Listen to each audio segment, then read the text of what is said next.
માણસ જે કંઈ બનાવે છે, માનવોની બનેલી દુનિયા એ અંધકાર છે, એ પાપાચાર છે, એ દુરાચાર છે, એ દૂષણોથી ભરેલી છે, એ ગંદકી છે, એ નર્ક છે. માણસ સિવાય નર્ક કશું બનાવી ના શકે. માણસને સ્વર્ગ આપો તો એને પણ નર્ક બનાવી દેશે. આપણી જે બનાવેલી દુનિયા છે એ આપણાથી જ બને ને.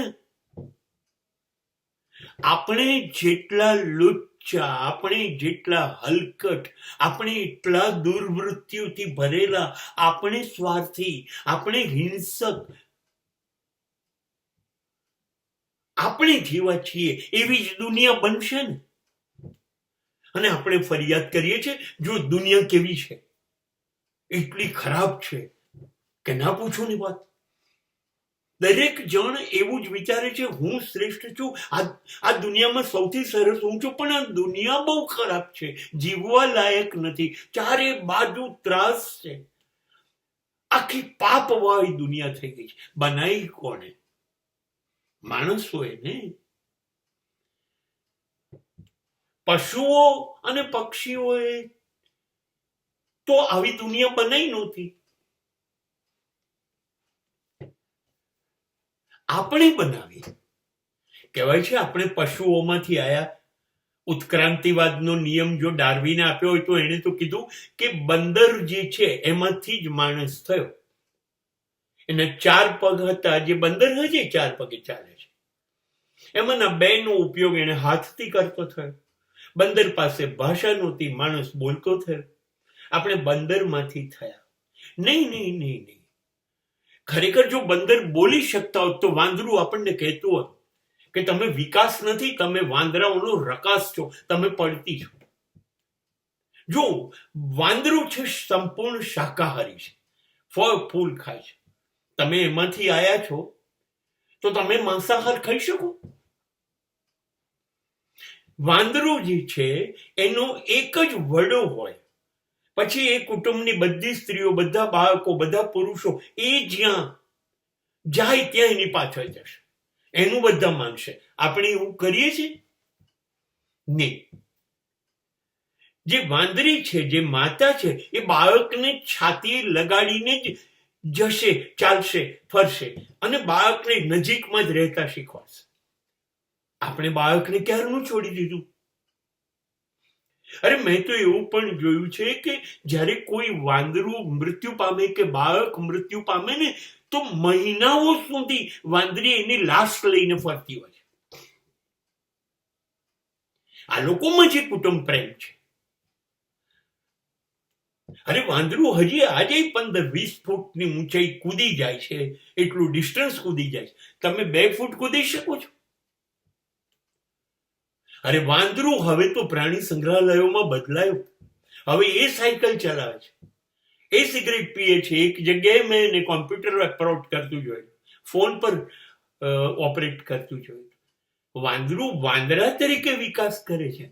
આપણે વાંદરામાંથી નથી બન્યા, આપણે તો વાંદરાઓનું જે કંઈ આપણામાં હતું એ ગુમાવી દીધું છે. આપણે ક્યારેય પશુ પક્ષીઓને અનુસર્યા નથી અને આપણી બનાવેલી દુનિયા આપણે રોજ ખરાબ કરતા જઈએ છીએ, રોજ ખરાબ. અને વાંક પાછો દુનિયા ખરાબ છે, દુનિયા ઉકેરડો છે, દુનિયા પાપી છે અને મારે એમાં જીવવું પડે છે. ના, દુનિયા તો બહુ વર્ષોથી, યુગોથી આવી જ હતી. આપણે કહીએ છીએ સતયુગ આવશે, સતયુગમાં બી દુનિયા આવી જ ખરાબ જ હતી. ત્યારે પણ કૌરવો હતા અને ત્યારે પણ વડીલોની હાજરીમાં ઘરની પુત્રવધુનું વસ્ત્રાહરણ થયું હતું. મોટા ભાઈએ નાના ભાઈના રાજપાટ લઈ લીધા. ત્યારે પણ લોકો કૃષ્ણને ગાળ દેતા હતા, ત્યારે પણ લોકો રામની પત્નીને ઉઠાઈ ગયા હતા, ત્યારે પણ પતિ તરીકે રામ સીતાનો ત્યાગ કરીને જંગલમાં મોકલી દેતા હતા. નહીં, દુનિયા તો ત્યારે પણ ખરાબ હતી. અને એ સમયમાં પણ કૃષ્ણએ ગાયો સાંભળી હતી, દીધી નહોતી, ગીતા આપી હતી. કૃષ્ણએ દુર્યોધનને નથી માર્યો, એને સત્યનો સાથ આપ્યો, ધર્મનો સાથ આપ્યો. રામે રાવણને માર્યો નહોતો. તમે એક સીધો સાધો માણસ એના પિતાનું વચન પાળવા માટે શાંતિથી સંસ્કારપૂર્વક એક જંગલમાં જીવે છે. એની પત્નીને ઉઠાઈ જશો તો એને તો શ્રેષ્ઠ કામ કર્યું, એને એની પત્નીને બચાવવી જોઈએ. That's all. એને રાવણને મારવામાં રસ જ નહોતો, એને રાવણની સોનાની લંકામાં રસ જ નહોતો. દુનિયા તો રામ વખતે ખરાબ હતી, કૃષ્ણ વખતે ખરાબ હતી. ક્રાઇસ્ટ જેવો અદ્ભુત માણસને પણ લોકોએ ફાંસીએ ચડાવ્યો. અને બુદ્ધ ને મહાવીરને મારી નાખવા માટે જેટલું થઈ શકે એટલું લોકોએ કર્યું. દુનિયા ક્યારેય સારી નહોતી. સારા પોતે બનવાનું હોય છે, તમારે સારા રહેવાનું હોય છે. તમે જેટલા સારા એટલી તમારી દુનિયા સારી. તમે સારા બનો ને દુનિયા તો કાયમ આવી રહેશે. તમારે તમારી સારાશથી તમારી નાનકડી દુનિયા બનાવવાની છે. તમે બહુ જ સારા બનો તમારા મા બાપ માટે, તમે બહુ જ સારા બનો તમારી પત્ની માટે, બહુ જ સારા બનો તમારા સંતાનો માટે, બહુ જ સારા બનો તમારા મિત્રો માટે. તો તમે તમારી નાનકડી દુનિયાનું સર્જન કરી શકો. તમારે એ નથી કરવું. એ તમારો વાંક છે, એ તમારું પાપ છે.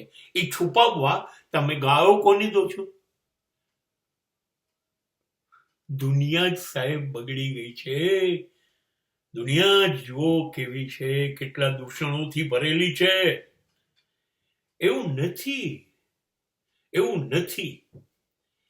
તમારે તમારી દુનિયા શણગારવી નથી, એટલે તમે દુનિયાને ગાળ દો છો. તમે જ વિચાર કરો, જે કમળ ખીલે છે એની ચારે બાજુ ગંધ, દુર્ગંધ અને ગંદકી કાદવની છે. કમળ કોઈ દિવસ ફરિયાદ નથી કરતું કે મારે આટલી ગંદકીમાં જીવવાનું. અને એ ખીલી ઉઠે છે, અને એવું ખીલી ઉઠે છે કે એને ઈશ્વરને ચરણોમાં કાં તો એના મસ્તક ઉપર એની જગ્યા થાય છે. એને એની દુનિયા ઈશ્વર સુધી પહોંચવાની બનાવી, એને કાદવની ફરિયાદ ના કરી. આપણે ઈશ્વર સુધી પહોંચવી છે તો આપણે આપણી દુનિયા બનાવવી પડશે. દુનિયા સામું જોવાનું રહેતું નથી.